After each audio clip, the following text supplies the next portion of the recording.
एक higher secondary है हुडना, एक सिद्धि, एक चिंगाम और एक इंदरवाल।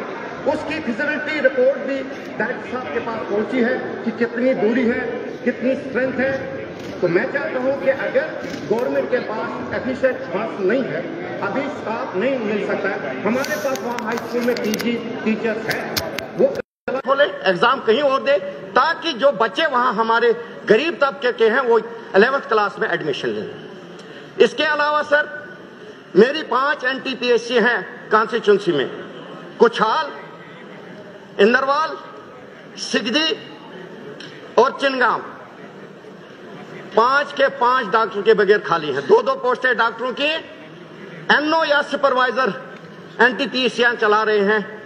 और बोंजवा PSC में जो परसों हादसा हुआ, एक प्रेग्नेंट लेडी रास्ते में बच्चे को जन्म दिया उसने, वो 2 दिन के बाद वो बच्चा भी मर गया।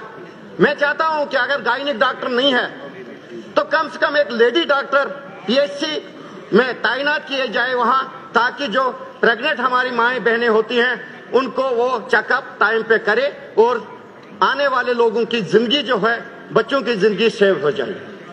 ये रहा कॉन्स्टिट्यूंसी। आगे मैं और बोलूंगा, पहले मैं मुबारक करता हूं सारे MLA को। आपके पास गाइडलाइन आई होगी CDF की, आपने पढ़ा उसको क्या लिखा है? मैं कहता हूं CDF अगर गाइडलाइन चेंज हुई है उसका नाम भी चेंज करो, उसको रखो GRF, गवर्नमेंट रिटर्न फंड्स। कागजों में दो, काम करके वापस लो। अब मैं बता दूंगा, एक ही हथियार एक MLA का होता है CDF, जिसको अपनी मर्जी से इमरजेंसी वर्क करवाता था। छोटे छोटे जो बेरोजगार होते थे, ग्राम सभाएं होती थी, MLA ग्राम सभा में वो CDF इस्तेमाल करता था कि ये इमरजेंसी वर्क के लिए, ये अस्पताल के लिए, ये ट्रांसफार्मर के लिए, ये बैंकी बाथरूम के लिए। उसको भी गवर्नमेंट वापस लेना चाहती है। मैं बता दूंगा, आपकी कॉन्स्टिट्यूंसी में साल का 3 करोड़ नहीं 1 करोड़ फंड्स मिलेगा। सबसे पहले 54 लाख रुपया आपने GST वापस करना है। उसके बाद बचे आपके पास 2.5 करोड़। जो वेंडर टेंडर डालेगा 20% प्रॉफिट वो अपने लिए भी रखेगा, नहीं तो पार्टिसिपेट क्यों करेगा टेंडर में। हो गए 60 लाख, वो भी हो गया 1 करोड़ 10 लाख, वहीं पे खत्म। जब जब टेंडरिंग प्रोसेस होता है, कोई वो ठेकेदार नहीं है छोटा जो 50% डोन टेंडर नहीं देता है। 50 दे रखो 40, इसका मतलब 1 करोड़ वहां से भी खत्म हो गया। आपकी कॉन्स्टिट्यूंसी में 1 करोड़ रुपया पहुंचेगा, उसको टेंडरिंग प्रोसेस कहते हैं। आइए, मैं वादा करता हूं आप 3 करोड़ तक हमें फ्री हैंड दीजिए, हम अपनी मर्जी से डेवलपमेंट करवाएंगे। और जो आपका टेंडरिंग प्रोसेस है उस काम को भी देखिए, और जो हम करवाएंगे अपने सामने ग्राम सभा करके उसको भी दीजिए। किसमें क्वालिटी अच्छी होगी, अगले साल फैसला लो कि CDF का क्या करना है। प्यारेलाल जी, ग्रांट्स पर बोले ना, जो आज की ग्रांट। नहीं सर, यही तो हमें क्या करना है ग्रांट्स पर सर, ये मसला ही सबका है। हमने एजुकेशन को भी देना है, हेल्थ को भी पैसा देना है। तो सर इससे बेटर है कि 270 करोड़ रुपया साल का सब MLA का आएगा जम्मू कश्मीर में। ये फाइनेंस वालों के बच्चे शायद यहां नहीं पढ़ते, शायद हिंदुस्तान से बाहर पढ़ते हैं, तभी उनको गरीबों की समझ नहीं आती है। कहिए 270 करोड़ हमें नहीं दीजिए, एक पॉलिसी बनाइए। जिन गरीब बच्चों के हम बेरोजगार पढ़े लिखे बच्चों की मदद करना चाहते हैं, बनाइए पॉलिसी, उसमें उनको अप्लाइमेंट दीजिए। हमें नहीं चाहिए CDF, हम ऐसे रहेंगे। अगर आप बेरोजगारी को खत्म करना चाहते हो तो कम से कम हमें भी कुछ हथियार दो जिससे हम इस्तेमाल करें। रहा नरेगा की बात, नरेगा भी आप बंद करने के तगार पे हो। नरेगा में आज जो मजदूरी है, मजदूर 700 रुपया दिहाड़ी लेता है। सर ध्यान दीजिए, मजदूर 700 रुपया आज रेट लेता है दिन का। पहले नरेगा में क्या होता था, सुने,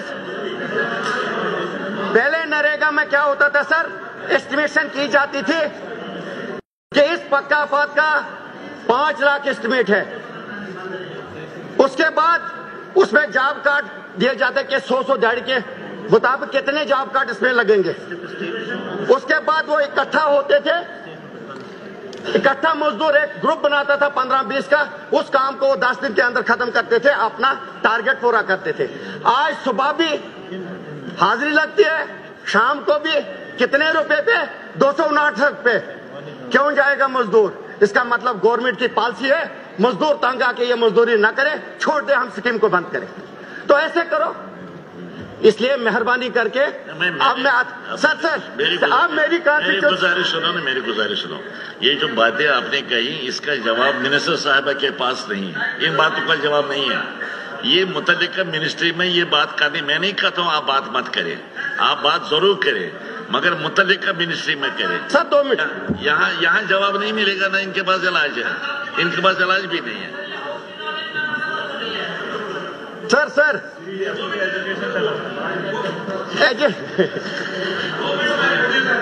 आप खुद बोलो सर ये तो रहा जो हमारी मुसीबतें हैं। अब एजुकेशन पे जितने भी स्कूल अपग्रेड हुए हैं, मिडिल से हाई से हाई सेकेंडरी, बगैर स्टाफ सैंक्शन, बोर्ड लगाए गए हैं, टीचिंग नॉन टीचिंग स्टाफ है ही नहीं, अस्पताल खोले गए हैं, डॉक्टर है ही नहीं।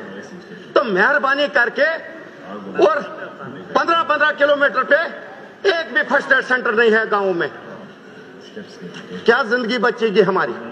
हम चाहते हैं एक सर्वे किए जाए, एक पॉपुलेशन सिलेक्ट की जाए कि इस पॉपुलेशन पे एक मेडिकल सेंटर होना चाहिए, जरूरी है। हेल्थ और एजुकेशन पे हमारा ध्यान देना बहुत जरूरी है। तो स्टाफ ही नहीं है कहीं, तो बोर्ड लगाने से क्या फायदा है? तो मैं उम्मीद करता हूं कि मिनिस्टर साहिबा यहाँ है, इस पे थोड़ा सा ध्यान दे। ये 2 सेक्टर जो हमारे हैं, यही जिंदगी का एक हिस्सा है, इसमें हमें मदद करें और इस सिस्टम को ठीक करें। शुक्रिया। धर्मेंद्र कुमार बनियाल जी।